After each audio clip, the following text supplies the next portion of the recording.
Hi everyone, I'm JD. Welcome back to my channel. In this video, I'm just sharing a little bit of a op shop haul for junk journals.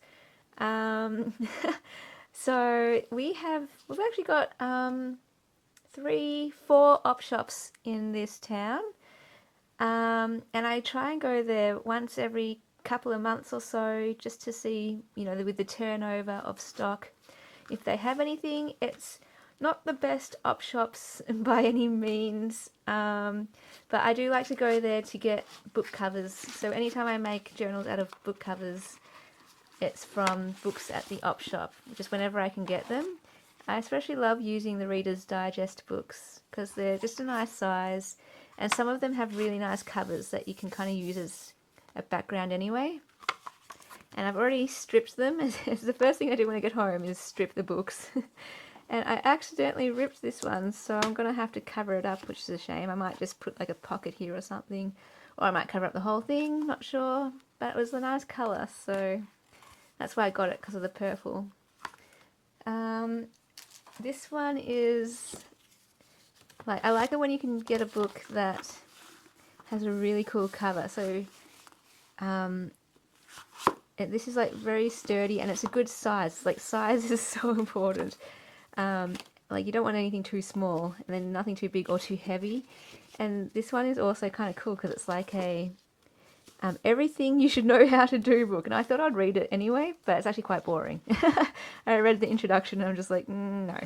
But it's like handy tips and tricks. So I'm going to use the pages for junk journals, which is kind of fun. So that's really cool. And then this one, I really love the cover because, look, it actually looks like a normal, like an actual journal already, especially the back. So the bad thing was when I stripped it, it was very fragile, and the covers, I ended up just taking them off because it was just so, I don't know, not very strong. So I don't know how to, because it's kind of, yeah, it kind of goes down here with a ridge. So I'm sure I could turn it into a cover, like get some chipboard or something and make a spine for it. And then I don't know how I'm gonna work that, because usually if I make my own spines, I use fabric to connect them. So I'll have to experiment with that one.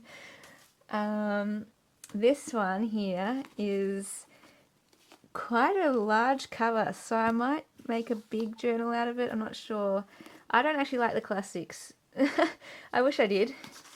Ooh. Oh. And I know lots of people love making journals out of these Jane Austen books, and this one I just found was quite nice. It's a bit tattered, like, I don't know, the staining. I don't know if I'd leave that, or if I don't know, I'll maybe cover it with lace on the outside or something, because it's quite a really nice cover. And yeah, just a bit scuffed and things, but it's got some nice pictures in it. And I don't know if I use it, make a Jane Austen journal, or just use these for other journals, these pages, and do something else. I don't know, like, look, it's not nice looking here. But I thought I could do something with that, maybe. This one here is like you probably can't see it on camera, but the pages are that brown kind of vintage colour. And so I've been using these in my botanical journals, and I just like the mix of kind of photos and the illustrations, like the hand-drawn, I don't know if that's hand-drawn, but you know, that kind of cartoonish look. So that's been really fun to use. And then this one, Heidi, yeah, I love this one. It was just a random find. And you know when you can just get those really good finds of vintage stuff? Like, look at how vintage this looks. Like, it's not even that old, really. It's a shame they covered the inscription. But yeah, I love reading those inscriptions. And then, yeah, it's just full of all these different things, and I love the images, and I've been hoarding it a little bit because I don't want to ruin it. But I will definitely get into this, get stuck into it, and use this in some vintage journals as pages. And look at these, look how fun these illustrations are. How cool is that? And some coloured illustrations here too, so I will have fun with this. And oh, I love these, no, it starts with me. These flower images. Aren't they beautiful? You can even use that for covers, I reckon. Fuchsia. Oh, I love that actually. That used to be one of my favourite flowers when I was younger. Yeah, so I am going to have so much fun. Like, look at the comic part as well. Isn't that cool? I'm really glad I found this. So you just never know what you'll find in Op Shop. That's what I love about it. Like, sometimes I'll walk in there and come out with nothing. Other times, this book, I just got this one book from it and I was just so happy. Because you can use literally every single page. Now, I got some fabric just because it's the florals.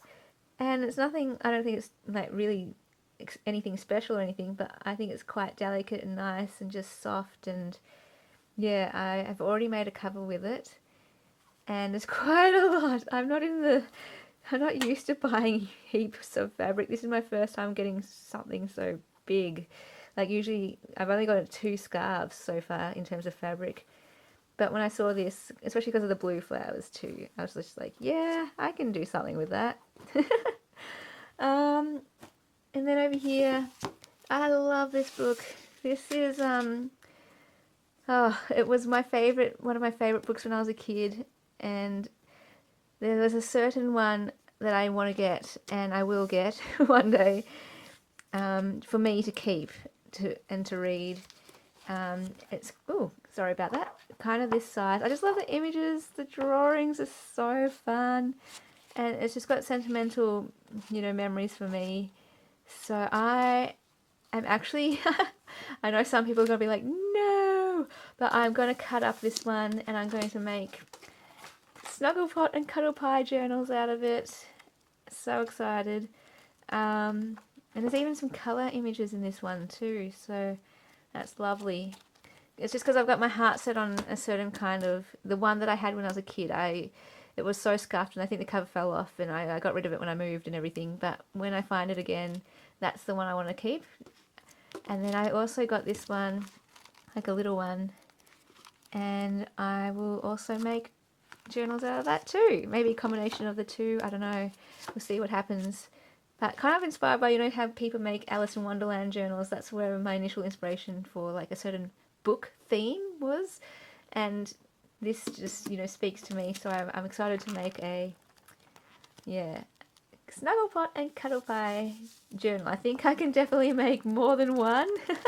So I might make a whole series of journals in this style. And then last of all, to show you, I love Typo. I don't actually buy anything there, but I love walking in there and looking at everything and thinking of the things I'll buy.